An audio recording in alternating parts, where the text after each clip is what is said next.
aleluia. Eu quero que coloque no telão para mim Isaías capítulo de número 52, no verso de número 14. Isaías capítulo 52, no verso 14 a seguir. Como muitos ficaram pasmados diante dele. A sua aparência estava tão desfigurada que ele se tornou irreconhecível como homem. Ele não parecia um ser humano. Assim, ele aspergirá muitas nações, e reis calarão a boca por causa dele, pois verão aquilo que não lhes foi dito e compreenderão aquilo que não escutaram. Versículo capítulo 53. Quem creu na nossa pregação, na nossa mensagem, a quem foi revelado o braço do Senhor? Ele cresceu diante dele como um broto tenro e como raiz de uma terra seca. Ele não tinha nenhuma beleza ou majestade para que nos atraísse. Nada havia na sua aparência para que o desejássemos. Mas ele foi desprezado, rejeitado pelos homens, um homem de dores e experimentado no sofrimento. E como alguém que os homens escondem o rosto, ele foi desprezado e não tínhamos nele estima. Certamente ele tomou sobre si as nossas enfermidades e levou sobre si as nossas doenças. Contudo, nós o considerávamos castigado por Deus, atingido por Deus e afligido. Ele, porém, foi transpassado por causa das nossas transgressões e esmagado por conta das nossas iniquidades. O castigo que nos trouxe a paz estava sobre ele, e pelas suas feridas fomos curados. Todos nós, como ovelha, nos desviamos, cada um de nós se voltou para o seu próprio caminho. Mas o Senhor fez cair sobre ele a iniquidade de todos nós. Ele foi oprimido, afligido, contudo, não abriu a boca, como o cordeiro foi levado para o matadouro. E como uma ovelha que fica muda diante dos seus tosqueadores, não abriu a sua boca. Podemos ficar aqui, Podemos parar por aqui. E hoje nós vamos falar acerca desse grande amor, desse amor extraordinário, que é o amor do Pai para conosco, que é o amor que Deus tem para conosco. Por conta da religiosidade e por conta da má interpretação do coração de Deus, a maioria das pessoas olham para Deus e sentem medo dele. E muitos que hoje estão dentro das igrejas com um coração oprimido, porque servem a Deus por medo. Medo de ir para o inferno, medo de sofrer repreensão, medo. Mas o nosso Deus não é alguém do qual devemos ter medo. Ele não é alguém que pesa a mão por qualquer coisa, que nos castiga por tudo. Sabe, eu visitei muitos sanatórios ao longo desses 36 anos em que eu sirvo a Jesus, com intensidade, sem faltar um dia a sua presença. E sabe o que me impressiona? Que muitas pessoas que estão presas nos sanatórios são pessoas que recitam versículos bíblicos, que falam de Deus. É horrível de você ver, porque eles conhecem a palavra, mas não conhecem o Deus da palavra. E muitas vezes, no meio dessa ignorância que as pessoas têm, as pessoas esconderam as suas fraquezas, esconderam as suas dores, esconderam os seus sofrimentos, porque achavam que se colocasse tudo isso para fora, elas não seriam aceitas. Não somente os sofrimentos da nossa vida antes de Cristo, a nossa vida antes de conhecer a palavra, mas o pior, o sofrimento da batalha de guerra, do cotidiano de vida, durante o tempo em que estamos a serviço do Senhor. Porque sofriam de medo de serem rejeitados, de serem criticados, de que se eles estivessem doentes é porque havia um pecado na sua vida. Se eles estivessem passando uma tribulação dentro de casa, era porque eles tinham um pecado oculto, e muitas vezes eram julgados, discriminados, e muitas vezes até excluídos por conta de algumas coisas, meio sem nexo, porque eu já ouvi tanta história, meu Deus, de pessoas que foram lançadas fora da presença de Deus. E isso gerou um espírito religioso, não somente nessa área de rejeitar as pessoas, como também nessa questão de conquistar. Porque o espírito religioso que se apossou da igreja, colocou que para que eu possa ter algo, eu tenho que fazer algo. E se alguém tem algo, é porque alguém fez e conquistou com seu esforço. O seu esforço de oração, o seu esforço de jejum, o seu esforço na maneira com que ele entrega as suas ofertas, o seu sacrifício, o seu tempo de trabalho. E quando nós cremos que nós vamos conquistar as coisas por algo que nós vamos fazer, Deus não vai se mover nisso, porque Deus não divide a sua glória. O que nós temos a receber de Deus, Ele já nos deu gratuitamente em Cristo Jesus, pagou pelos nossos pecados, e Ele de graça e pela graça quer colocar em nosso coração.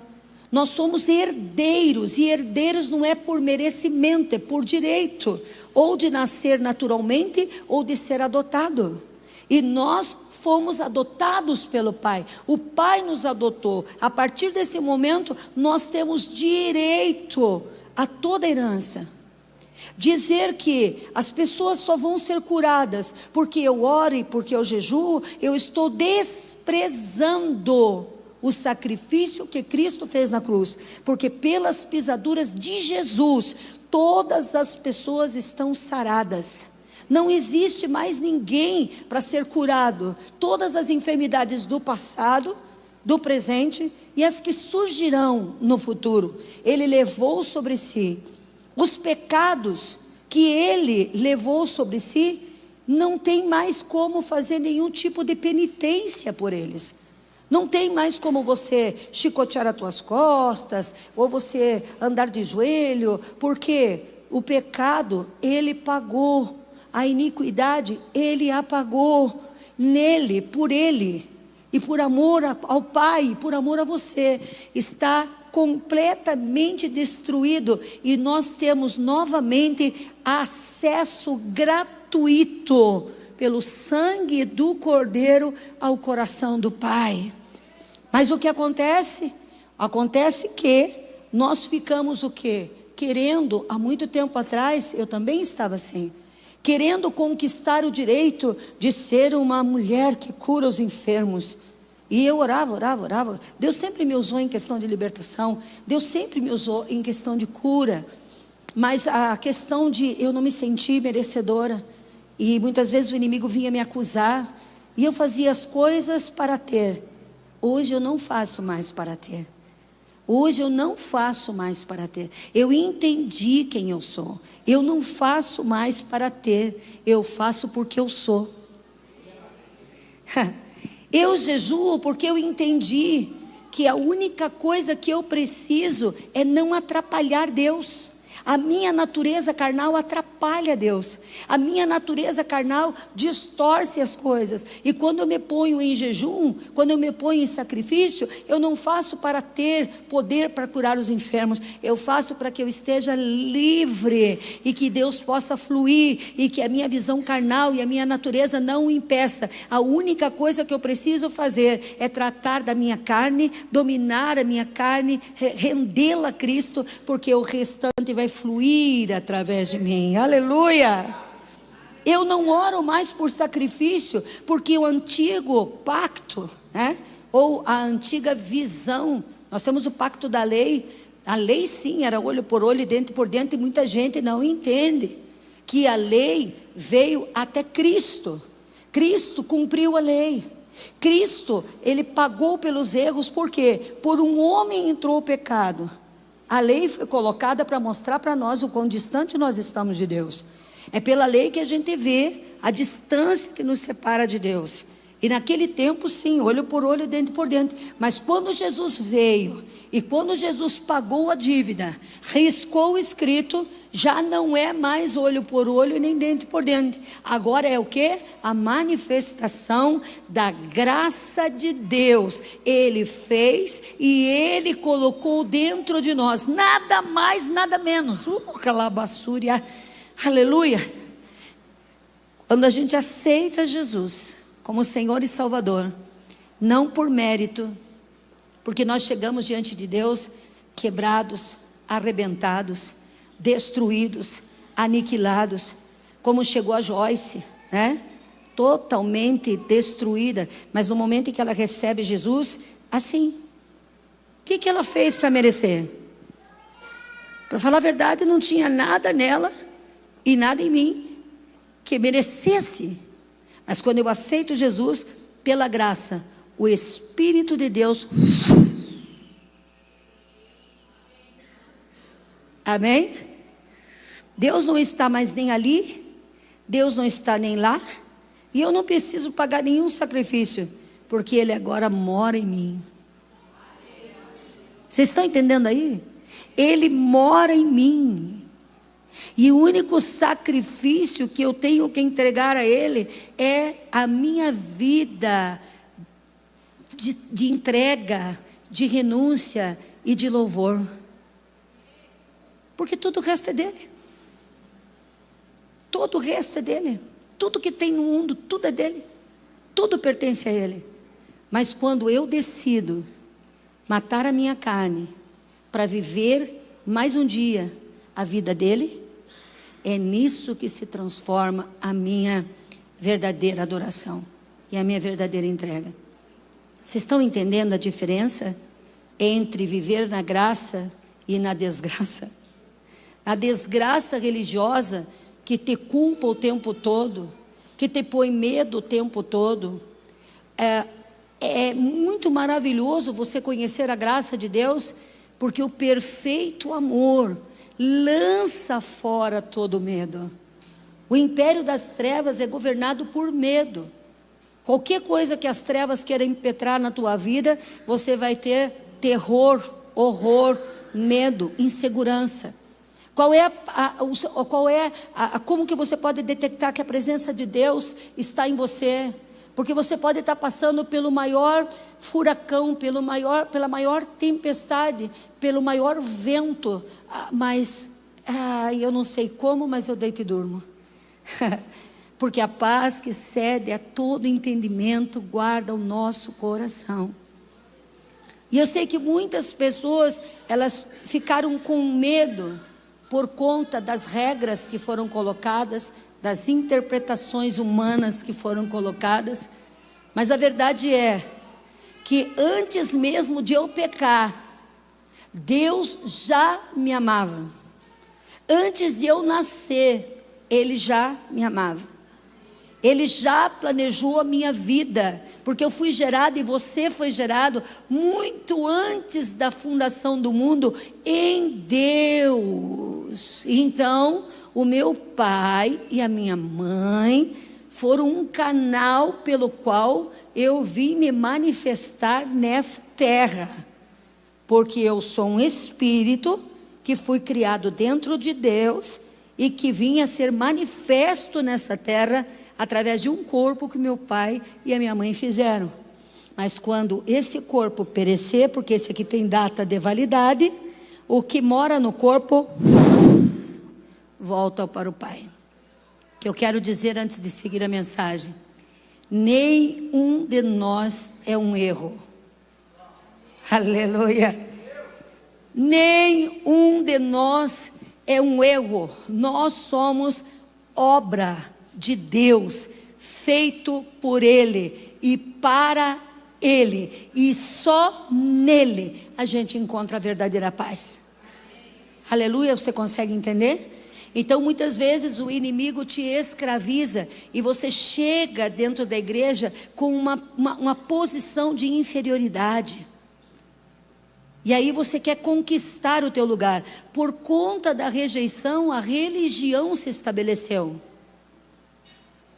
Por conta de não nos sentirmos dignos, nós começamos a fazer as nossas penitências, os nossos sacrifícios, porque nós queríamos ser aceitos.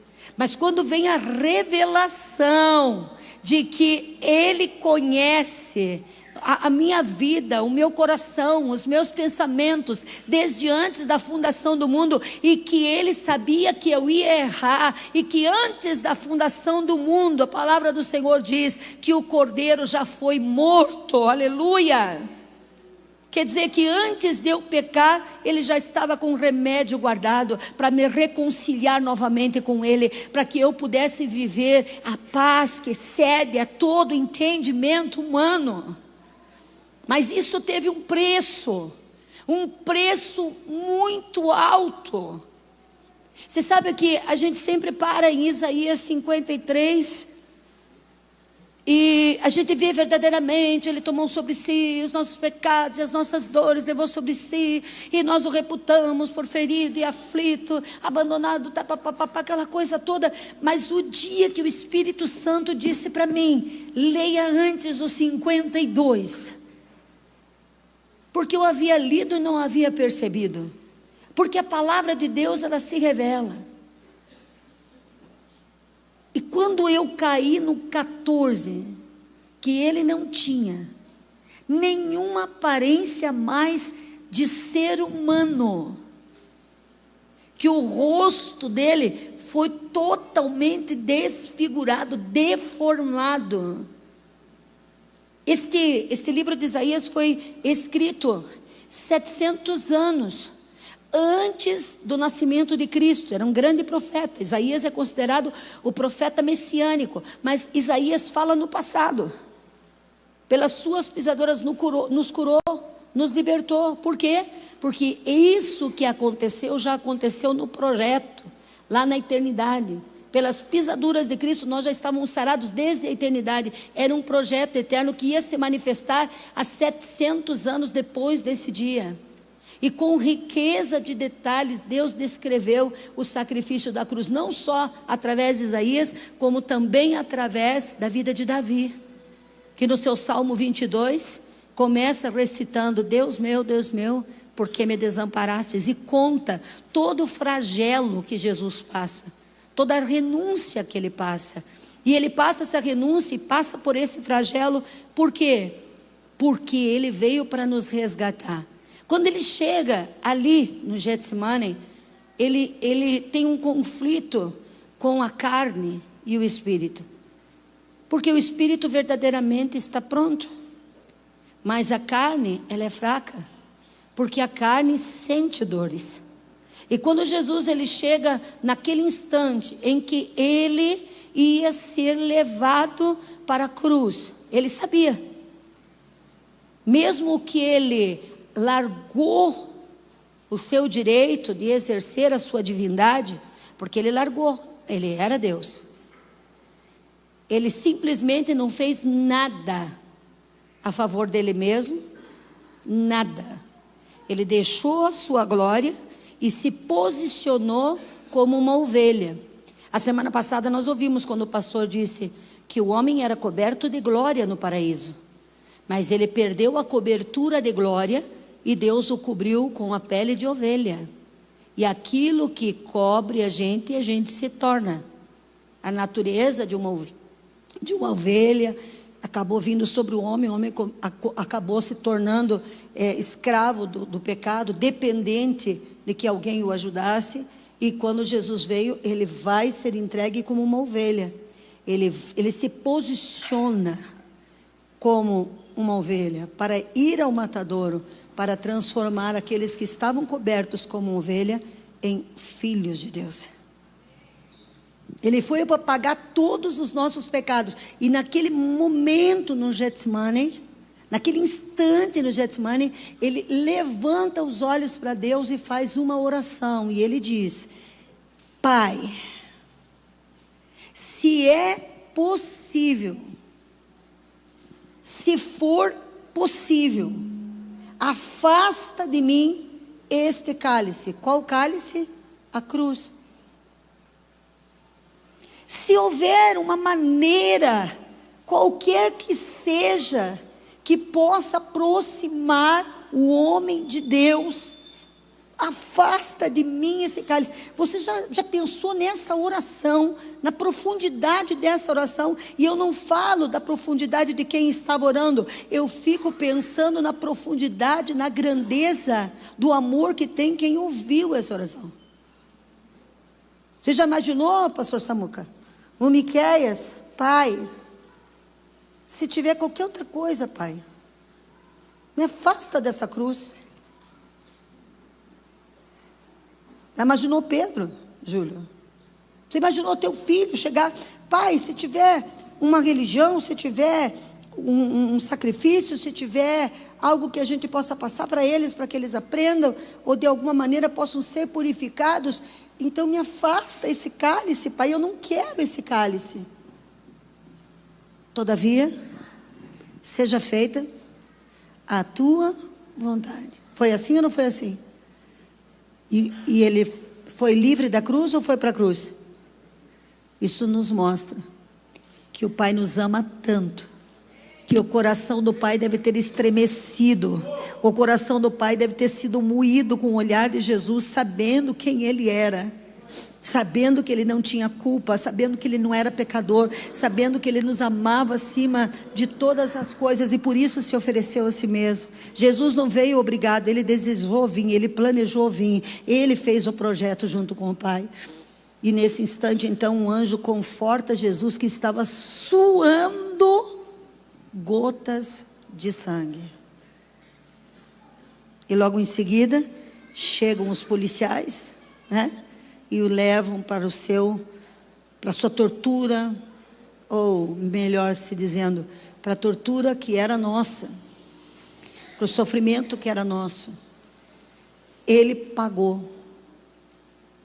Por um homem entrou o pecado, a injustiça, chamado Adão. E a Bíblia reconhece Jesus como o segundo Adão. Um homem trouxe o pecado. Outro homem, como homem e não como Deus, pagou o preço do pecado. E eu vou dizer uma coisa: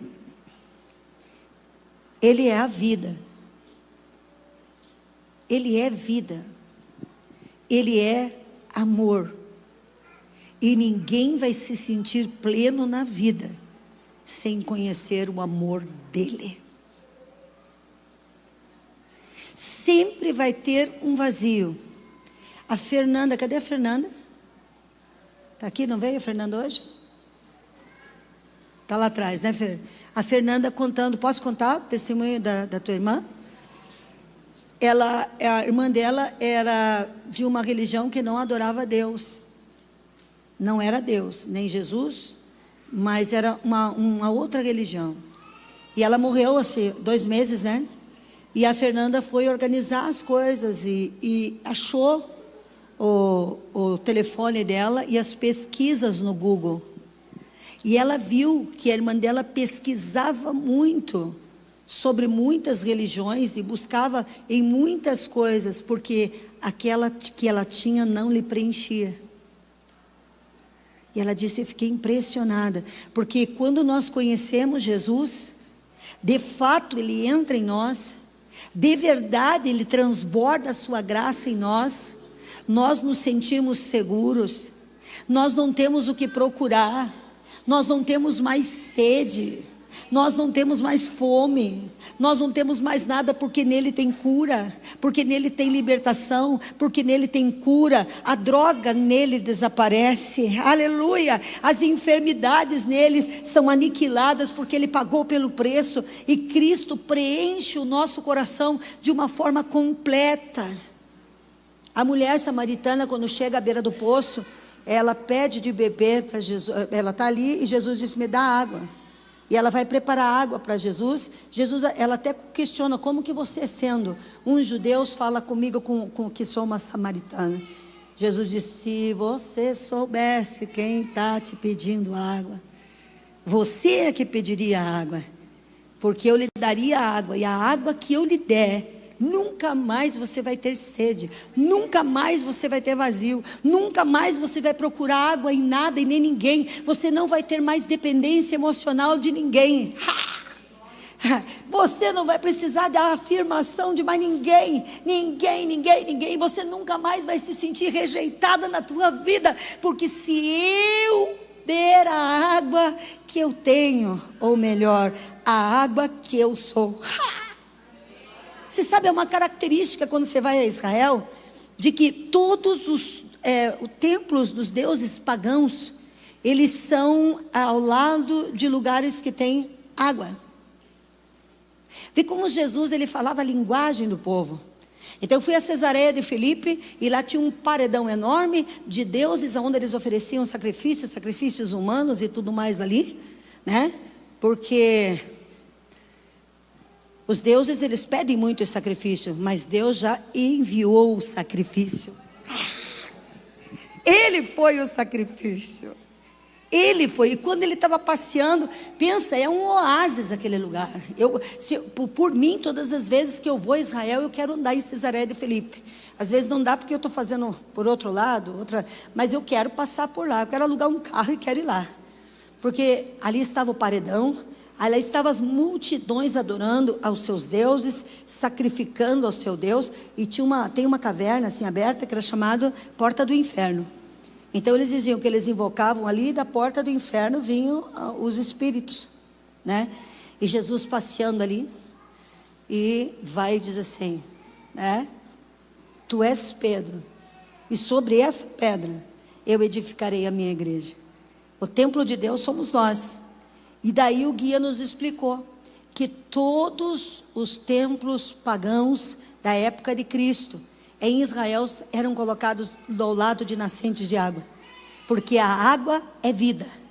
A água é vida. E Jesus diz: eu sou a água viva.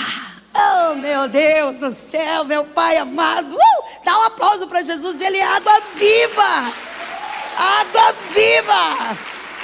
Então Jesus ali estava mostrando que a pedra que Deus edifica, e nessa Cesareia de Filipe tem uma característica, ninguém explica, mas no meio da pedra nasce o rio. No meio da pedra nasce o rio, e eles explicam isso, que é inexplicável saber como que do meio da pedra brota aquela água lá em cima da montanha, e que se transforma num grande rio lá embaixo. Aleluia. Mas tem uma pedra. Jesus. Jesus é a pedra.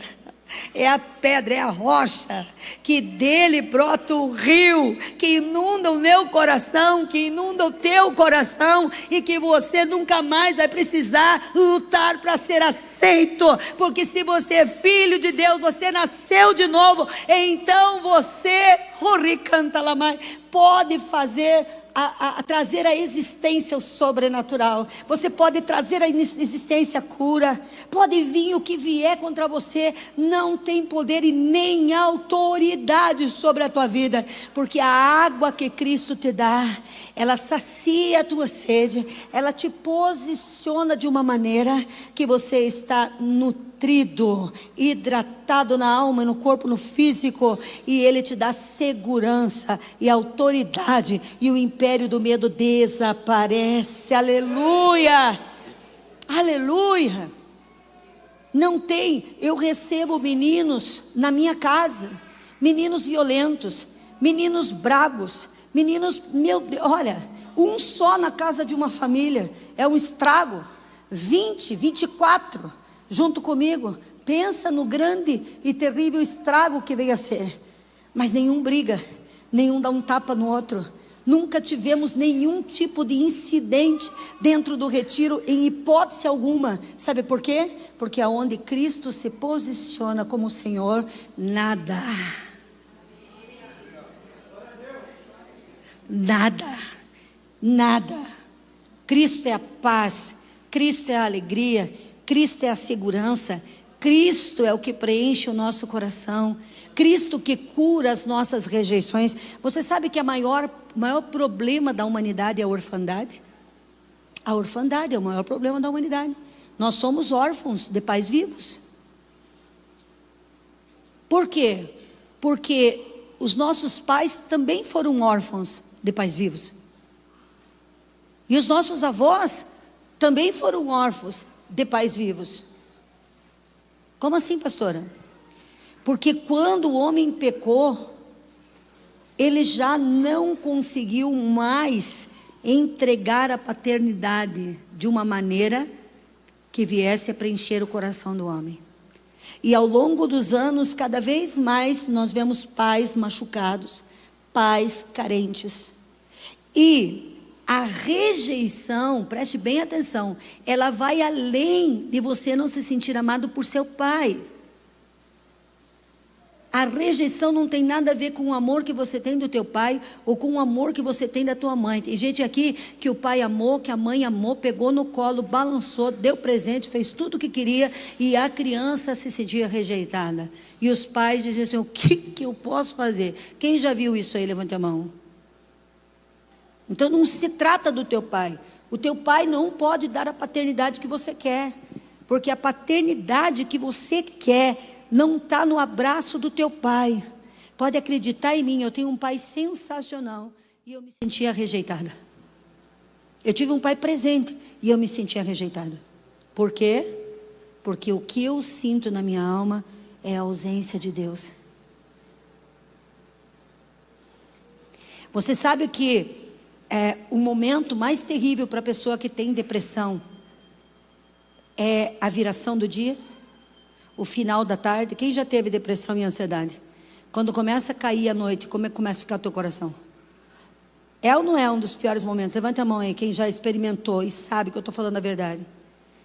Sabe que momento é esse? Esse é o momento em que o pai entrava no jardim do Éden e falava com Adão.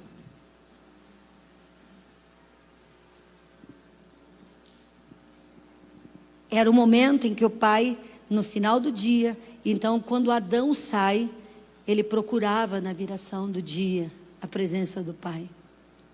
E aquele vazio e aquela dor, porque Adão escolheu, Deus deu a nós o direito de escolha, ele fez uma escolha. Só que você diz, e Deus deixou, Deus não pode interferir, porque Ele te ama tanto que Ele te deu o direito de escolher a tua vida. Mas Deus te ama tanto que Ele se fez um homem para fazer uma escolha certa para tirar você do buraco. Porque quando Adão pecou, que ele foi afastado, que o vazio ficou, Deus veio traçando um projeto para manifestar-se em carne, para ir ao Calvário, para descer ao inferno, para restaurar. E Jesus, quando chegou na terra, a primeira pessoa que chama Deus de Pai é Jesus. Então quando você recebe esse amor do Pai, aquele vazio desaparece. E aí você consegue exercer paternidade, porque você vai apresentar o teu pai para o teu filho. E o teu filho só vai ser completo quando o pai da sua carne e o pai do seu espírito estiverem em harmonia. E esse era o desejo do Eterno. Mas os nossos pais pecaram e foram destituídos da glória. E os pais dos nossos pais pecaram e ninguém sabia. E foram buscar Deus em religião, em rituais, em lugares onde eles tinham que entregar tudo, ou fazer a entrega de vida, ou viver com medo de castigo, ou medo de ir para o inferno, porque não havia uma mensagem clara de paternidade. Então ninguém pode nos dar aquilo que não tem. Amém ou não amém? Mas o Pai veio, e Ele está aqui hoje, nessa noite, e eu quero orar por você. Ele está aqui hoje, nessa noite, para quê? Para que Ele está aqui hoje, nessa noite? para te encontrar, para responder o teu coração. E verdadeiramente, quando nós entendemos que não se trata de uma religião, por que nos chamamos de irmãos? Porque Deus nunca quis ter uma igreja religiosa. Ele sempre quis uma família. Ele sempre quis uma família. Ele estabeleceu uma família. Ele padeceu, ele morreu, ele foi transfigurado, desfigurado, destroçado, esmagado, desconjuntado. E pagou pela sua família alto preço, simplesmente para quê? Para que essa família dissesse: sim, eu quero conhecer esse teu amor. Eu quero conhecer esse teu amor, eu quero conhecer essa tua misericórdia, essa tua bondade. Eu quero beber dessa água. Eu não quero mais viver eternamente com sede. E eu não quero que as pessoas vivam me cobrando o tempo todo, cobrando a minha espiritualidade, me exigindo alguma coisa. Eu já tenho feito mais, muito mais do que eu posso, mas ainda assim me cobra. Ainda assim eu preciso melhorar. Você sabe que não é eu que me limpo quando estou em Cristo, é Ele que me lava. Não é eu que purifico o meu coração, é Ele que purifica. Não é eu que me sustento, mas é Ele que me sustenta com a destra da sua justiça. Ele que é meu pão, Ele que é minha água. Nele, somente nele e com Ele eu estou segura. Ele é o amor da minha vida, e o amor está aqui hoje para tocar teu coração. Aleluia. Olha, eu sinto que hoje nós estamos aqui no poço, junto ao poço. E talvez nós estejamos como aquela mulher samaritana que estava no poço e Deus lhe pediu água. Estejamos ali com tanta água no balde, mas com uma sede interior tão grande. E hoje Jesus está aqui para dizer: está tudo bem, eu sei que você pecou, eu já paguei pelo teu pecado. Eu sei que você errou, eu já paguei pelo teu erro. Eu sei que você se sente rejeitada, eu sei, eu conheço o teu coração, eu conheço os teus erros. Mas eu te amo acima dos teus erros. Eu te amo com todo o coração. Eu quero segurar nas tuas mãos hoje. E eu quero colocar em você o Rei da Glória, o Espírito Todo-Poderoso, para que você nunca mais se sinta vazia.